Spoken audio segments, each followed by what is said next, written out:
I am Ferdinand Marcos, and I am the President of the Republic of the Philippines. I stand today on behalf of 110 million Filipinos. Hi everyone! Hello Universe! It's me again. Ayan. Ngayong araw, September 13, 2025, ito, araw ng kaarawan ng Pangulo. Ito po yung mga activities niya. Ayan. Nagpunta po siya dyan saan ba? Sa Valenzuela ba yan? Correct me if I'm wrong. Sa hospital dyan, accredited ng DOH. Ay, siyempre, binisita niya, mga kababayan, yung mga zero billings. O, talagang chinek niya. O, kasama po si Senator Win Gatchalian. O, di ba? O, ganyan ang Pangulo. O, nag-i-inspect niya talaga. Maganda talaga yan, ginagawa ng Pangulo. 'Di ba? Ganun dapat ang gagawin nyo. Mga politician, hindi lang nagpapalaki ng tiyan dyan sa bahay nyo. Gaya nyo si Pangulong Marcos Jr., nag-iikot kahit Sabado. Oh, 'di ba? Talagang sinisigurado niya, mga kababayan, na talagang zero billings ang babayarin ng mga pasyente na nako-confine dyan. Ay, makakalimutan mo pa ba si PBBM? Ha? Sa mga ganitong magagandang programa. Tapos yung iba, sa BBM resign dan for what? Mahiya naman kayo sa sarili nyo. Kung sino pa yung nakakatulong sa bayan, yun pa yung paalisin nyo. Sino ipapalit nyo? Yung lakwatsera na walang ginawa kundi gagamitin ng pera ng bayan sa pagrarally niya sa dahik. O, di ba? Yun ipapalit nyo. Uy, mahiya kayo. Sarili nyo. Sa tingin nyo kaya, papayag ang sambayan ng Pilipino na iuupo nyo? Hindi pwede. Baka mamaya uupo sa Malacanang yan. Matutulad siya sa Indonesia at saka sa Nepal. Ewan ko na lang sa inyo. Of course, ang taong bayan hindi papayag na ganyan-ganyan ninyo na lang si Pangulong Marcos Jr. Hindi. Sa dami-dami bang magagandang nagagawa niya sa bayan nito? Ayan, zero billings yan. Tatak na yan sa kaisipan ng mamayang Pilipino. Ikaw ba naman? Mag-declare ka ng zero billings? Bihirang mangyayari yan sa isang administration. Oy, dekada na nang nakaraan, pero tingnan nyo naman ngayon. Di ba, mga kababayan? Pakinggan nyo yung sinabi ni Doktor.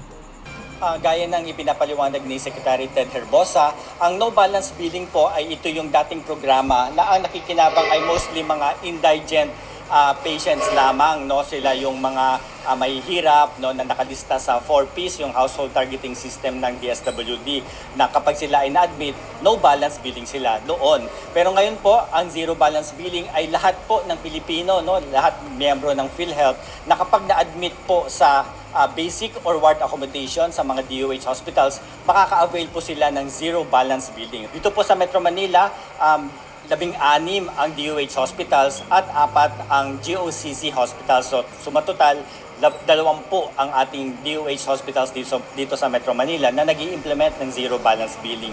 Of course, ang ating mga LGU hospitals, may mga ilan ding LGU hospitals na nag-i-implement din ng zero balance billing. Napakahalaga po na dapat ang ating mga mamamayan ay nananatiling malusog, sapagkat kung ang ating mamamayan ay malusog, mas nakakapagtrabaho po sila at mas nakakakontribute po sila sa ating economy ng ating bansa. At of course, napaparami natin ang development ng ating bansa. So towards nation building, ika nga.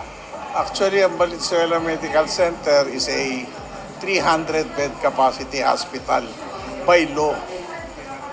Pero ngayon, ang aming capacity ay sa mga 127 beds lang. So, naghahanda kami para abutin namin yung yung 500 beds na yun. Actually, lahat ng services meron kami. Pero ngayon, meron kami mga subspecialty services katulad ng neurosurgery, nakakapag-opera na kami ng mga aneurysm dito, tsaka yung mga tumor sa utak, nagagawa na rin namin. Ang catchment namin yung buong Kamanaba, Caloocan, Malabon, Navotas, at higit sa lahat yung Valenzuela. Yun ang pinakamarami namin pasyente, Valenzuela. Dito sa Valenzuela Medical Center, we put up a kangaroo mother care ward kung saan na babies from galing sa NICU, okay na sila, papalakihin na lang kung kompletuhin yung gamutan. Nililipat sila dito para mas mabilis magarawa yung kangaroo mother care kasi katabi na si mami hanggang sa umuwi sila. Ayun po, malaking tulong po para sa amin kasi syempre, poproblemahin po namin kung sakaling lalabas na po kami. Itong naging proyekto po ng ating presidente na zero balance billing po, malaking tulong po sa amin kasi hindi na po kami mamumroblema. At ayun nga po, nagpapasalamat po ako na talagang hindi na po kami mag-isip po kung saan-saan. Ang isipin po namin ay yung pag-aalaga na lang po sa anak namin paglabas po namin. Ayun po, malaking tulong po talaga at nagpapasalamat po ako. Ayun po. Ano po yung sa puso po talaga, heart failure po talaga.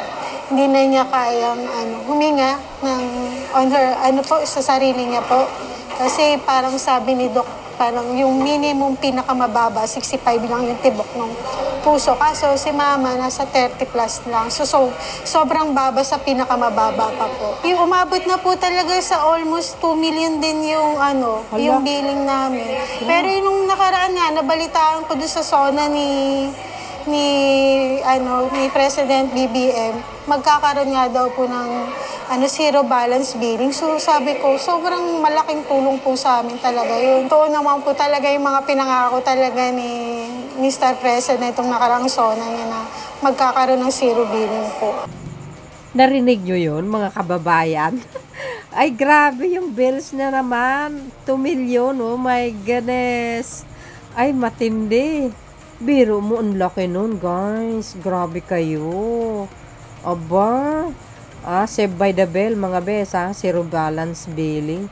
Yan po ay halos talagang sambayan ng Pilipino ang makikinabang. Oh my goodness. Nakakatuwa talaga. Hindi mo in-expect sa bagay, pag nagpa-confine ka talaga sa ospital, expected mo talaga ang babayaran ay napakalaki. Pero dahil mayroon tayong tagapagligtas, si Pangulong Marcos Jr., through his good programs, guys, dito sa sa zero billings, oh my goodness, talagang save talaga sila. Naku, ang laking pasalamat ng mga ating mga kababayan. Well, the best president forever talaga. Tapos sabihin nyo, BBM resign, ay mahiya naman kayo, oy. Wala man lang kayo, di ba? Wala man lang kayong konsuelo sa Pangulo, hindi man lang kayo marunong magpasalamat. Actually, lahat kayo makikinabang din naman. Anumang kulay, nakikinabang kayo talaga. Tapos yun ang ganti nyo sa kanya. Sasabihin nyo, BBM resign, what? Grabe kayo. Hindi kayo man lang nahiya sa sarili nyo, oy. Di ba, mga best, biro nyo yan. Di ba basta yung ganyang klaseng bills na abutin ka ng milyon? Oh my goodness. So, yun guys, ang aking pinaka-latest update. See you again on my next upload. Bye-bye-bye and wabus. God bless Philippines.